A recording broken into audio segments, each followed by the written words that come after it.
I've been incredibly slack at keeping the vlogs up together, so apologies for that, but no real surprise, to be honest with you. Progress has continued on the car, albeit reasonably slowly, to be honest with you. But I thought it was around about time for a catch up, because a few bits and pieces have been done, so you might be interested in having a look. First off, what I think I'm going to do actually is bang on for a bit and then show you a few clips which I did manage to record on my phone of bits and pieces that I've been doing. So I'll just talk through those now. First bit being was to relocate the fuse box and the battery, which are now going to live inside the car rather than in the engine bay. Just a little bit tidy and frees up a bit of space in the engine bay for other bits and pieces like the oil catch can, for instance. So made a couple of little brackets for the fuse box which fitted really nicely down in the passenger side footwell, just in the corner against the A-post where the ECU did live.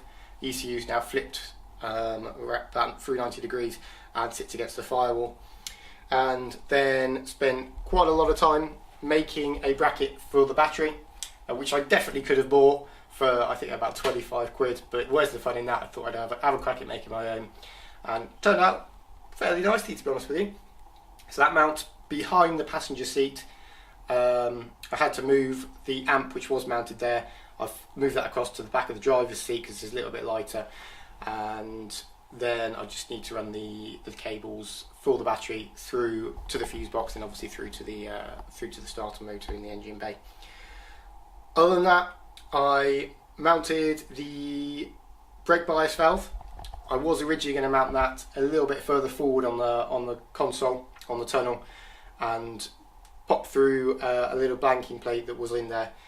I decided that was a pain in the arse. I did mess around making a few brackets and bits and pieces.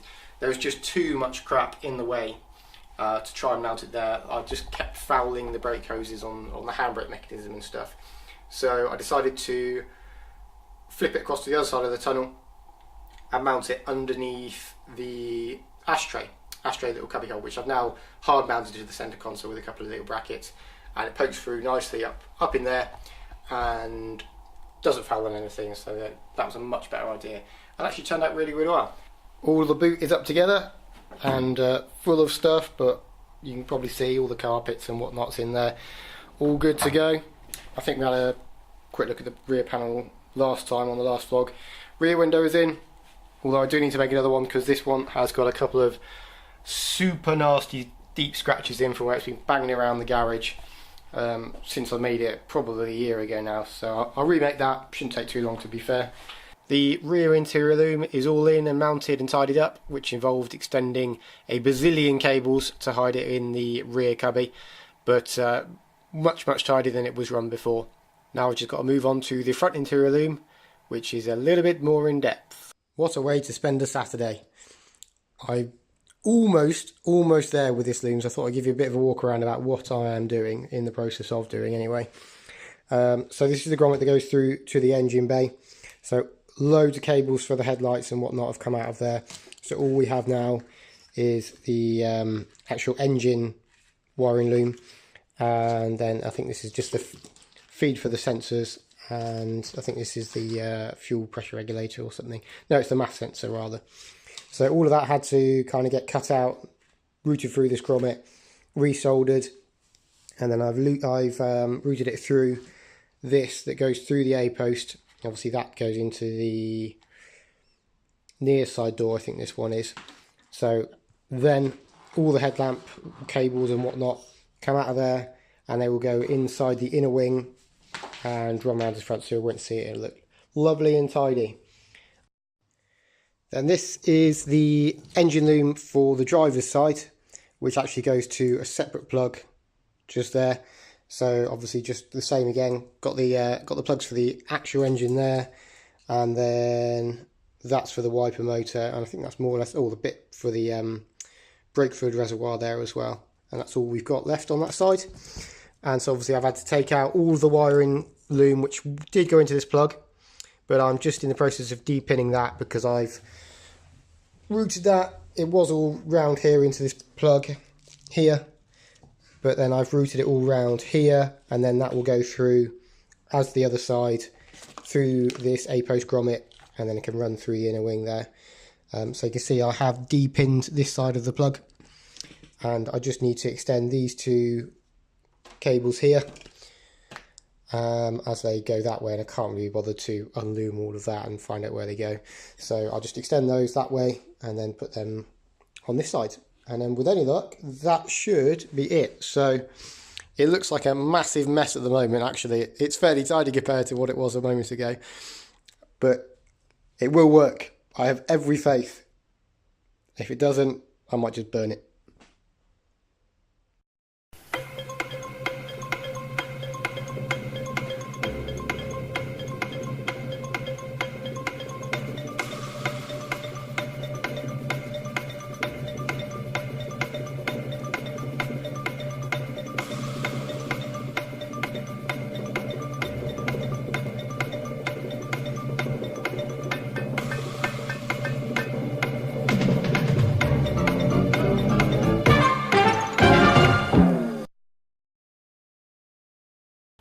There's the battery mounted in the car, and also managed to finalise the cable routing down to the fuse box, which is also there.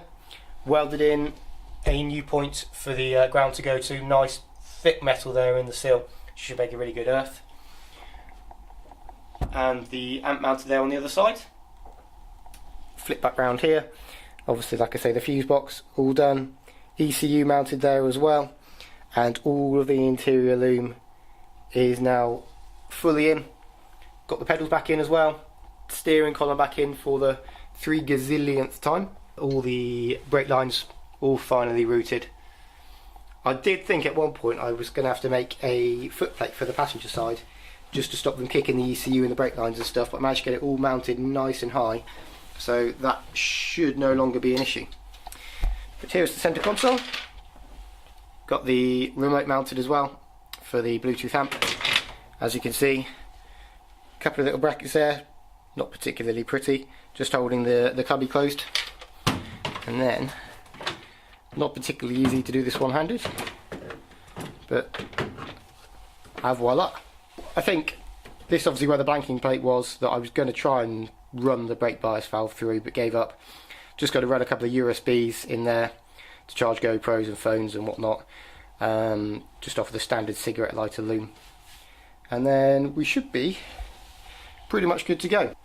Carpet will be the next thing to go in, as I'm trampling all over my battery cables, and the interior should be more or less there actually. Happy days.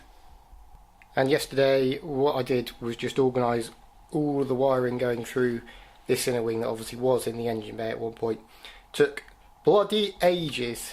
We've got here, obviously you can see the grommet where all these cables come out of, indicator there.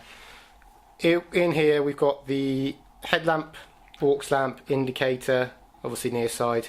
Got the alarm wiring going through there as well. Obviously the washer hose, the horn,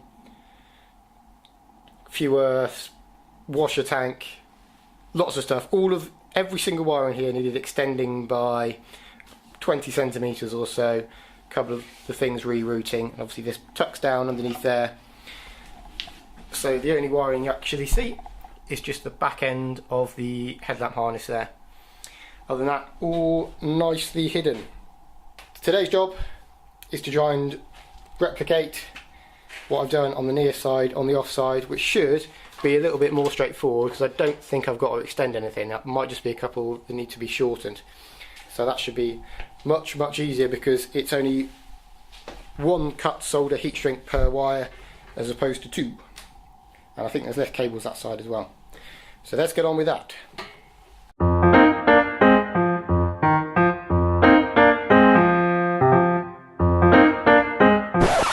Well, I was probably due one, but this is a bloody miracle.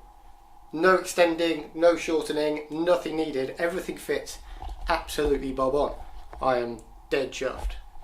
Check this out. So just kind of trial fitted the aux lamp headlamp and whatnot, just so I could see how everything went. But look, that runs really nicely. Obviously need to loom it up and clip it in. Really nicely up there. Earth point fits like a glove there. And all the cables absolutely where they need to be. What an absolute result. I don't quite believe it. It can't be this easy, surely. I'm just going to go ahead and tidy everything up, get rid of this crappy looking plastic stuff, loom it all up properly, get the old cable ties out, and job's a good one.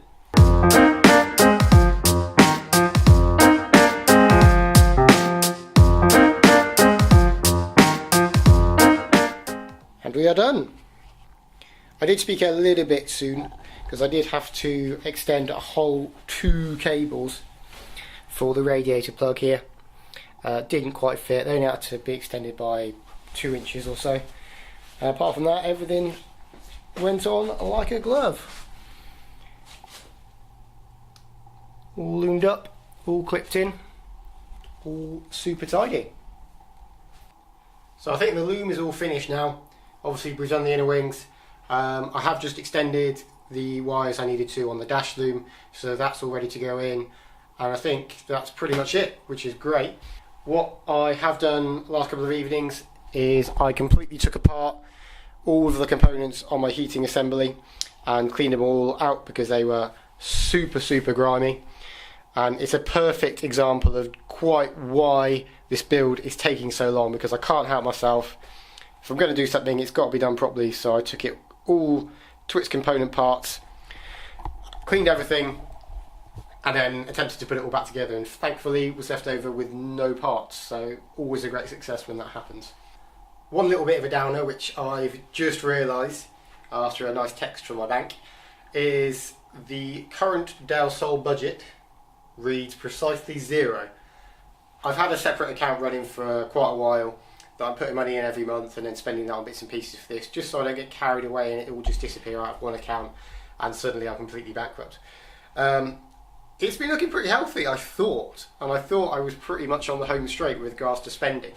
But recently I've just been buying lots and lots of fairly small bits and pieces, all inconsiderate amounts on their own, but they've obviously added up very fast into quite a lot of money, which is easily done. It's just stuff like a fuel pump, HT leads, spark plugs, oil catch can, master cylinder, slave cylinder for the clutch, new clutch line, crap like that, just bits and pieces, nothing, like I say, massive. That is a little bit of a shame because I've still got bits and pieces to buy. I'm certainly on the home straight, like I say, but we're not over yet. There are some quite substantial costs still to do.